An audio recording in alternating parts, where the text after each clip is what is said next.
Halo sobat-sobat Lifestyle One, kembali lagi di sesi Tanya Dokter bersama saya, Dr. Johan Akbari, spesialis saraf dari Omni Hospital Pekayon, Bekasi Selatan. Kali ini saya akan membahas mengenai kedutan.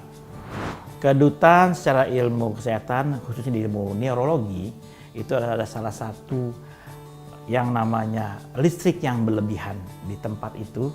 Sebabnya kemungkinan bisa macam-macam.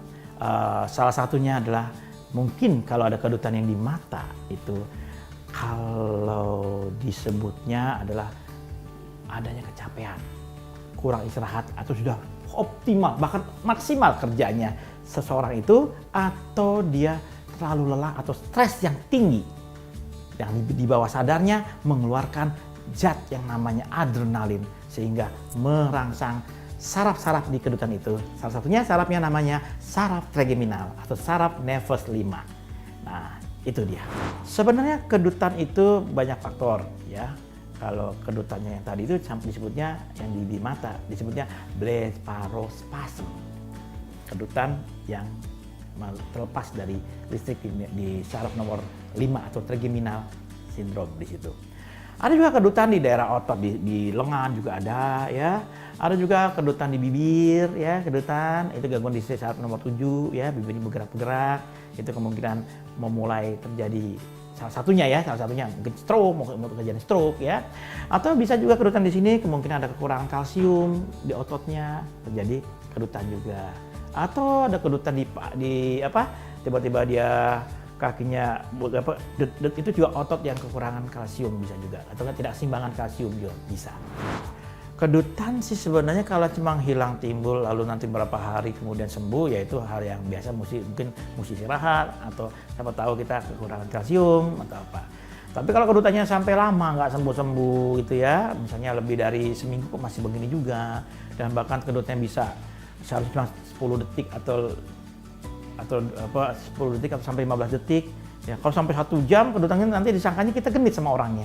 Nah, ini ada sesuatu nih. Nah, itu kita mesti cek apakah itu ada sesuatu di otaknya. Ada saraf nomor 5 kan ada di batang otak, apakah ada SOL atau sebutnya space occupying lesion atau ada tumor otak di situ, atau ada pembuluh darah di daerah otak kita. Yaitu kalau ada pembuluh darah yang memberi ke otak kita di bagian namanya homunculus, kalau kita pakai yang namanya apa namanya itu kalau untuk ini bando ya.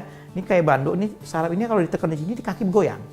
Kalau tekan gini badan bergoyang, tekan gini muka bergoyang, tekan gini tangan bergoyang. Jadi di situ daerah homunculus namanya. Itu pembuluh darah yang arteri cerebri media yang kurang lancar di situ, ada sesuatu apa enggak? Atau ada SOL di situ. Jadi banyak faktornya. Kita butuh itu. Atau bisa jadi pemeriksaan kita cek itu untuk sentral ya. Kalau untuk yang perifer kita cek EMG, elektromiografi. Nah, di Rumah Sakit Pekayon lengkap. Lihat dari satu persatu sebabnya gitu. Kalau sebabnya kalsium yang kurang ya kita cek darahnya benar kalsiumnya kurang. Nah, kita perlu penambahan kalsium. Kalau ternyata dicek semua normal, di CT scan juga normal, tidak ada kalsium kurang, atau tidak ada faktor risiko misalnya faktor pencetus ngopi, ngeteh, rokok, itu salah satu pencetus bisa menyebabkan kedutan. Itu semuanya bagus, tidak selalu main HP terlalu lama, saraf mata itu sinar dari HP itu bisa, atau di layar di tempatnya kita main komputer itu bisa mengganggu juga. Nah itu kalau nggak ada itu sesuatu kita cek, misalnya apa lagi sebabnya? Kan di sini ada namanya nervus 5 atau nervus 3 minus, di bawahnya itu di atasnya itu ada pembuluh darah arteri, yang mana arteri itu ada pembuluh darah bersih yang berkedut dia agak nempel dengan saraf nomor 5 itu. Nah, penanggulangannya yaitu kalau yang nempel itu kita akan suntik dari sarafnya, suntik untuk membuat beri jarak antara si pembuluh darah itu dengan pembuluh darah yang di muka itu dengan saraf nomor 5 dari pusatnya di depan telinga ini, sehingga dia tidak itu ada di mana di Omni Pekayon. Nah, atau bisa dioperasi atau dikasih alat. Tapi kalau si alat mungkin biayanya mungkin MM-an ya, atau dioperasi biasanya MM-an. Tapi kalau dari saraf mungkin sekitar di bawah 100 jutaan atau 150 jutaan lah itu biayanya. Itu. Baik, sekian sesi Tanya Dokter kali ini. Jika ada pertanyaan, silakan tulis di kolom komentar. Saya Dr. Johan Akbari, spesialis saraf dari Omni Hospital Pekayun. We care with passion.